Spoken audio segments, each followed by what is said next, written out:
Hello all, ఈ వీడియోలో నేను ఓట్స్ ఇంకా పెసరపప్పు కాంబినేషన్తో కట్లెట్ చేసి చూపించబోతున్నాను.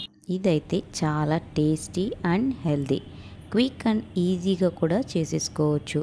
లెస్ ఆయిల్ ఇంకా లెస్ ఇంగ్రీడియంట్స్ కూడా. మీ పిల్లలు అడిగిన వెంటనే 10 మినిట్స్లో మీరు చేసి వాళ్ళకి సర్వ్ చేసేయచ్చు. ఎలా చేసుకోవాలో చూసే ముందు welcome to my channel Priya's arts and vlogs. నా ఛానల్ని ఫస్ట్ టైం చూస్తున్నవారు సబ్స్క్రైబ్ చేసుకొని బెల్ ఐకాన్ని ప్రెస్ చేయటం మర్చిపోకండి. దీనికోసం మనం ముందుగా ఒక బౌల్ తీసుకొని 1/2 కప్ పెసరపప్పుని వేసి వాటర్ వేసి బాగా వాష్ చేసుకొని ఆ వాటర్ అంతా స్ట్రెయిన్ చేసి 2-3 టైమ్స్ ఇలా చేస్తే పెసరపప్పులో ఉన్న మట్టి అంతా పోతుంది. ఇప్పుడు దీంట్లో పెసరపప్పు మునిగేంత వరకు వాటర్ వేసి బాగా కలుపుకొని పక్కకు పెట్టేసుకోవాలి. ఇప్పుడు సెకండ్ బౌల్ తీసుకొని దీంట్లోకి 1/2 కప్ ఇన్స్టెంట్ ఓట్స్ని యాడ్ చేసుకొని అవి మునిగేంత వరకు మాత్రమే వాటర్ పోసి బాగా సోక్ అయ్యేలాగా కలుపుకొని పక్కన పెట్టుకోవాలి. ఇవి సోక్ అయ్యేలోపు మనము ఒక ఆనియన్ తీసుకొని ఫైన్గా చాప్ చేసేసి పక్కన పెట్టుకోవాలి. ఇప్పుడు దీంట్లోకి కొత్తిమీర కావాలి కాబట్టి దీన్ని కూడా ఫైన్గా చాప్ చేసుకొని పక్కన పెట్టుకోవాలి. ఒక అంగుళం సైజ్ అల్లం ముక్కని కూడా ఇలా గ్రేటర్తో గ్రేట్ చేసుకుంటే ఫైన్గా రెడీ అయిపోతుంది. ఒక క్యారెట్ని కూడా మనము తురిమి పక్కన పెట్టుకోవాలి. ఇప్పుడు ఇలా రెడీ చేసుకున్న ఆనియన్, అల్లము, క్యారెట్ ఇంకా కొత్తిమీర తరుగును కూడా ఒక మిక్సింగ్ బౌల్లోకి ట్రాన్స్ఫర్ చేసుకోవాలి. ఇలా చేసుకున్న ఇంగ్రీడియంట్స్లో రుచికి సరిపడా ఉప్పు, కారం, చిటికెడు పసుపు, 1 స్పూన్ జీలకర్ర పొడి, 1 స్పూన్ ధనియాల పొడి వేసి ఈ ఇంగ్రీడియంట్స్ అన్నింటినీ కలిసేటట్టు బాగా కలుపుకోవాలి. ఇప్పుడు ఈ ఆనియన్స్ ఇంకా క్యారెట్ మిశ్రమంలోకి మనం ముందుగా సోక్ చేసి పెట్టుకున్న ఓట్స్ని ట్రాన్స్ఫర్ చేసుకోవాలి. మీరు డైరెక్ట్ రోల్ ఓట్స్ తీసుకున్నట్లయితే మిక్సీ వేసుకొని యాడ్ చేసుకుంటే సరిపోతుంది. ఇప్పుడు దీంట్లోకి మనం ముందుగా సోక్ చేసి పెట్టిన పెసరపప్పుని కూడా మిక్సర్ జార్లోకి తీసుకోవాలి. దాంట్లో ఉన్న వాటర్ అంతా స్ట్రెయిన్ చేసి కేవలం పెసరపప్పును మాత్రమే యాడ్ చేసుకోండి.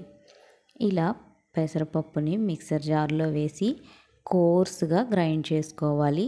అంటే పలుకు పలుకుగా ఉండాలి. ఈ పలుకు పలుకుగా ఉన్న పెసరపప్పు పేస్ట్ని కూడా ముందుగా మనం రెడీ చేసుకున్న ఓట్స్ మిశ్రమంలోకి ట్రాన్స్ఫర్ చేసి దీని బ్యాటర్ అంతటిని బాగా చేత్తోటి కలిసేలాగా కలుపుకోవాలి. ఇప్పుడు ఈ మిశ్రమాన్ని ఒక 2 మినిట్స్ రెస్టింగ్కి వదిలేస్తే బాగా సెట్ అవుతుంది. ఏవైనా తడి ఉంటే అబ్జర్వ్ అవుతాయి. ఈలోపు మనం ఒక ప్యాన్ పెట్టి హీట్ చేసుకొని ఈ కలుపుకున్న పిండితోటి ప్యాటీస్ లాగా ప్రిపేర్ చేసుకొని ఇలా ప్యాన్ మీద వేసి ఆయిల్ అప్లై చేసుకుంటూ వీటిని 2 వైపులా చక్కగా గోల్డెన్ బ్రౌన్ కలర్ వచ్చేలాగా కాల్చుకోవాలి. మీకు కావాలనుకుంటే మీరు షాలో ఫ్రై కూడా చేసుకోవచ్చు. ఇలా 2 సైడ్స్ మనం డౌన్ చేసుకుంటూ అవసరం అనిపిస్తే ఆయిల్ని గ్రీస్ చేసుకుంటూ ఇలా గోల్డెన్ బ్రౌన్ కలర్ వచ్చేంత వరకు ఫ్రై చేసుకుంటే ఎంతో టేస్టీ అయిన ఓట్స్ పెసరపప్పు కట్లెట్స్ రెడీ అయిపోతాయి. ఇవైతే బయట నుంచి క్రంచీగా లోపల నుంచి సాఫ్ట్గా చాలా సూపర్గా ఉంటుంది. వీటిని మనము కర్డ్తో సర్వ్ చేసుకోవచ్చు, లేదంటే మీకు ఇష్టమైన సాస్తో కూడా సర్వ్ చేసుకోవచ్చు. ఏమీ లేకపోయినా కూడా మనం దీంట్లోనే కారం, ఉప్పు అన్నీ యాడ్ చేసాం కాబట్టి టేస్టీగా ఉంటాయి. ఇందులోని ఓట్స్ హై ఫైబర్ కలిగి ఉండడం వల్ల మన డైజెషన్ని ఇంప్రూవ్ చేస్తాయి. అలాగే పెసరపప్పులోని ప్రోటీన్స్ మన మజిల్ గ్రోత్కి అలాగే రిపేర్కి కూడా హెల్ప్ చేస్తుంది. దీంట్లోని అల్లము ఆకలిని పెంచడానికి అలాగే మనకి నచ్చిన వెజిటేబుల్స్, విటమిన్స్ అండ్ మినరల్స్ కలిగి ఉంటాయి. ఈ వీడియో మీకు నచ్చితే లైక్ చేయండి. మీ ఫ్రెండ్స్ అండ్ ఫ్యామిలీకి షేర్ చేయడం మర్చిపోకండి.